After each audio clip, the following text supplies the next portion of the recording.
ஏண்டா முனுசாமி, தினம் சமயக்கிட்டுல செஞ்சு வச்ச பொருள் எல்லாம் திடீர்னு காணாம போகுது. யார் எடுக்கிறாங்கன்னு தெரியலடா. ஏண்டா இங்க பிரெட் வச்சுனா எங்கடா காணோம்?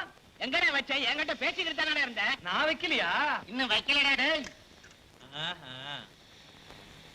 ஏ ரத்தனா, எனக்கு சந்தேகம் தான்.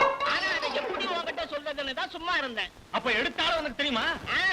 நேத்து பால்கோவா கிண்டி வச்சா அதுல பாதிய காணும்டா.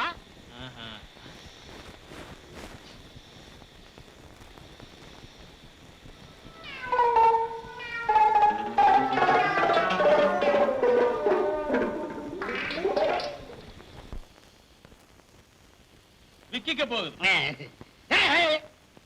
ஏயா திருட்டு வேலையா பண்ற? முதலாளிகிட்ட சொல்றேன் பாரு. சொல்லாதடா, இடையில பசி வந்துருச்சு, கேட்டா தர மாட்டீங்களே, அதனாலதான் உன்னை எடுத்து சாப்பிட்டேன். இதுக்கு தகுந்த பனிஷ்மெண்ட் கொடுக்கணும். கேட்டா இதுக்குமா பனிஷ்மெண்ட்? என்னடா? ஆட்டாங்கல்ல மெதுவடைக்கு உளுந்து போட்டு போய் ஆட்டு. டேய், நான் மசால் வடைக்கு ஆட்டுறேன்டா. ஏன் அதுக்கு இதுக்கு என்ன வித்தியாசம்? அடே, மசால் வடைக்கு அரைகுறை ஆட்டினா போதும்டா, மெதுவடைக்கு மசியே ஆட்டணும்டா. நீ சரிப்பட்டு வரமாட்டியே, முதலாளிகிட்ட இப்ப சொல்றேன். அடே சொல்லாதடா. அப்பா போய் ஆட்டு. ஏண்டா, ஒரு பிரெட் எடுத்ததுக்கு என்ன இந்த ஆட்ட ஆட்டுறீங்களா?